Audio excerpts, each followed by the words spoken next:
Anyways, hiyo earthing system tutakuja kuizungumzia kinagaubaga kwenye vipindi vinavyofuata. Swali moja tu la kimtaani kabisa. Kwa kifupi sana. Yes. Pale mnapochimbaga pale chini kwenda kuweka ile earthing system. Kuna kitu gani kingine wao mnaweka na kwa nini pale? Ya mtaani. Ya mtaani huwa wanaweka, nadhani wanaweka mkaa. Na wanaweka mkaa. Wanaweza wakatafuta tope wakaweka au wakaweka kitu chochote. Unajua kimsingi kinachotafutwa, inawezekana mtaani wakawa wanajua au hawajui. Unachotafutwa ni unyevu. Okay. Tunatafuta kitu kinachotunza unyevu. Na kinachoweka unyevu muda mwingi ina improve resistance ya earth. Yaani kunakuwa na conductive. Kwa sababu tunahitaji pasiwe pakavu. Na ndio maana utakuta unaweka mkaa, unaweka nini, na kuna compound treatment ambayo ipo special kabisa kwa ajili ya kuweka. Wengine wanasema ukiweka mkaa nao kwa sababu tunaoviweka tunaishia kudevelop chemical. Kwa hiyo utakuta kwamba hiyo chemical inaikata ile earth ndani ya muda mfupi. Alafu ikisha katwa maana yake kanabakia kakipisi tu kamening'inia. Na kwa sababu hujawahi kuangalia, unajikuta kwamba unajifikiria una earth, kumbe una kadude kalichoning'inia imesha katika siku nyingi. Kwa hiyo kuna utaalamu pia wa kuiweka ile vizuri. Kwa hiyo umeme clinic pia tuna mafunzo ya namna hiyo, ni kipi kifanyike ili ile earth rod ya kwako ulioiweka isiweze kulika kwa haraka na upate unyevu stahiki. Huwa wana fight kwa ajili ya unyevu. Kwa ajili ya unyevu. Ni unyevu. Kwa muhimu ni unyevu, yani kutunza unyevu kwa muda mrefu. Ni ule unyevu ndio unaotafuta. Na ndio maana kuna baadhi ya maeneo mimi nimepita nime experience hizi earthing system. Wanazimwagia maji. Wanamwagia maji manake wana maintain unyevu. Wana maintain unyevu. Kwa hiyo kumbe sababu ni hiyo tu. Lakini kuna njia za kuweza kuitreat vizuri, kwa sababu ukimwagia maji tu kiolela unaweza kusababisha corrosion.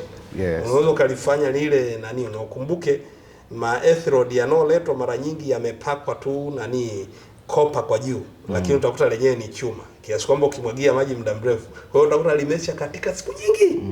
Wewe unaendeleaga kumwagia maji tu na kwa faida ya anayetutazama, earth rod tunazungumzia ni ile stick ambayo inaenda chini. Ile ambayo inatakiwa iwe pure copper. Okay. Iwe pure copper. Sawa. Hiki ndicho ambacho sisi tunafanya kila siku kwenye vipindi vyetu. Unaweza kutufuatilia pia kupitia YouTube, Facebook pamoja na TikTok, bila kusahau Instagram kwa jina moja tu la Umeme Clinic. Utapata mengi ya kujifunza kupitia vipindi hivi ambavyo tunavifanya. Kwa hiyo usiache kutufuatilia. Swali lingine kabla tujatoka hapo. Ni ukweli usiopingika, sisi ambao tunatumia umeme majumbani, tunaongeza vifaa vya umeme pasipo kujua capacity kama ambavyo umesema, na kujua kwamba system ilionayo ndani inaweza kuhimili hivi vifaa ambavyo unavizidi kuviongeza. Na imekuwa ni kawaida majumbani kufanya, wenyewe wanaita kuongeza hizi socket. Una loop unaongeza nyingine, una loop unaongeza nyingine, unaongeza nyingine. Kitu ambacho tuna experience kama ambavyo unasema lazima ule wire utapata moto, utahit. Lakini pia hata kwenye hizo extensions za kawaida unakuta zina melt. Zina yeyuka. Na kuna muda unaona kabisa mpaka vifaa vinaungua. Sasa nataka tu kufahamu kwa nadharia ya kawaida, sisi ambao tunatumia umeme wale majumbani, umetuambia pia kuna swala la kuangalia kifaa kinahitaji umeme kiasi gani, na kuangalia waya. Vyote viko pale, lakini hatuna desturi, na tena sio niseme desturi, ni kwamba hatufahamu chochote. Kwa mimi nikikuta hapa imeandikwa 220V, siwezi kujua ni kitu gani na nini napaswa kufanya. Hivi ili kuweza kumnusuru huyu mtu kitaalamu, kuna nini anapaswa kufanya kabla hajaongeza vifaa au matumizi ya umeme nyumbani kwake? Asante. Kabla ya kifaa kuongezwa, ili mtu awe salama, Yes. ni lazima ajue vilivyopo vinabeba kiasi gani. na hapo ndipo ambapo huiti fundi tu kwa sababu ni fundi. Maanake mteja ni lazima amwambie nina vifaa hivi hapa, nahitaji kuongeza hivi hapa. Je, vilivyopo vina uwezo kubeba kiasi gani? Japo najua anaweza akapigwa kamba kwa sababu anaongea na mtu yamkini hafahamu. Na hii kwa upande wa mamlaka ambazo zina regulate, mfano EWURA. EWURA wamekuja vizuri sana sasa hivi, wana zile certificate pia ambazo mteja anatakiwa apatiwe. Kuna zile ambao ni new installation, kuna condition monitoring based installation au certification au za kucheki tu kawaida hivyo. Yani kwa ajili ya usalama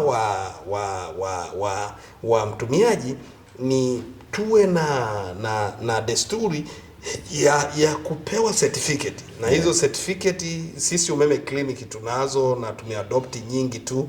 Na uzuri tumefanya kazi pia na EWURA mara kadhaa, ambao wameona vitu tunaovifanya vinafanyika vizuri sana, kiasi kwamba inampa confidence mtumiaji, kwa sababu ukishia tu kumwongezea vitu, mwisho wa siku utaishia kumkanga, kwa sababu umeme ni hatari sana. Na kama ni hatari utaishia kumweka mazingira magumu sana. Na kama unamweka kwenye hayo mazingira, nadhani ni mamlaka EWURA na mamlaka zingine zinazoangalia zinahitaji ziweke mkazo. Najua wako na mkazo mzuri sana kwenye hizi installations certificates. Najaribu kuona kama mtaalamu wa umeme kudokeza ushauri kwa mamlaka za udhibiti EWURA waongeze mkazo zaidi. Kuna watu ambao wanatakiwa wafanye installation ambao wako certified na EWURA. Kuna classes, class A, class B, class C, na kila class imecategorize kwamba huyu mtu anaweza akafanya installation ya ukubwa gani. Nadhani ni mamlaka kufanya enforcement, kwa sababu kuna regulations ambazo zipo. Ikifanya enforcement, kuna namna fulani tutaishia kurescue watu wengi. Ili mtu ambaye hana hiyo authorization asiweze kuattempt kushika mitambo ya mtu, kwa sababu umeme mwisho wa siku ni hatari, na sasa hivi unaendelea kusambaa mpaka vijijini.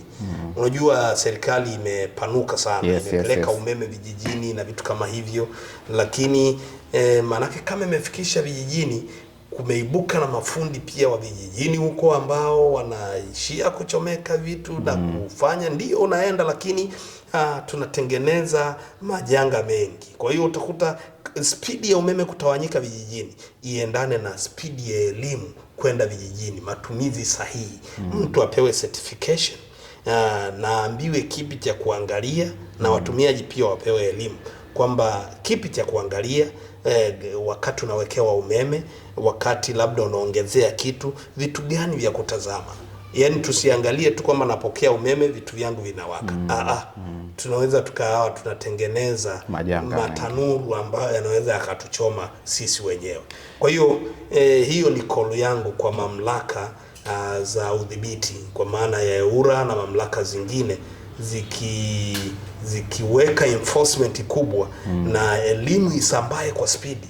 Elimu iende mpaka vijijini kwa watumiaji wapya, waelekezwe nini umuhimu wa hiki na hivyo na Lakini mimi pia ambacho mimi niongezee kwenye hiyo call yako kwa hawa mafundi wa umeme pia. Of course ni taaluma ambazo yani ndo ajira yao ambayo kimsingi wanapatia kipato hapo. Basi mimi ambacho ninashauri kwa mafundi wengi, basi wajitahidi kuwa kweli kwa wateja wao. Unajua mimi kuna siku nilishawahi kumuita fundi nyumbani kwangu, nilikuwa nahitaji kupata socket kwa ajili ya jiko la umeme. Nilimwambia tu kwa kawaida kwamba hivi hatuwezi tukavuta waya kutoka kwenye switch ya taa tukapeleka mpaka kwenye point nayohitaji tukafunga socket ya jiko pale. Akaniambia inawezekana. Akaniambia inawezekana. Sasa imagine ambaye alikuja kuniambia haiwezekani ni mtu mwingine wa kawaida kabisa ambaye hajui chochote kuhusiana na, lakini from his experience akaambia bwana, hili unatengeneza hatari. Kwa sababu consumption ya jiko kwenye umeme ni kubwa, inahitaji umeme mwingi zaidi. Ukichukua kwenye line ya taa unatengeneza matatizo. Sasa hapo ndo nakuja kusema kwamba at least hawa mafundi ambao ni watu wa huduma kwenye matumizi ya umeme wajitahidi kuwa wa kweli, pengine wawashauri vizuri wateja.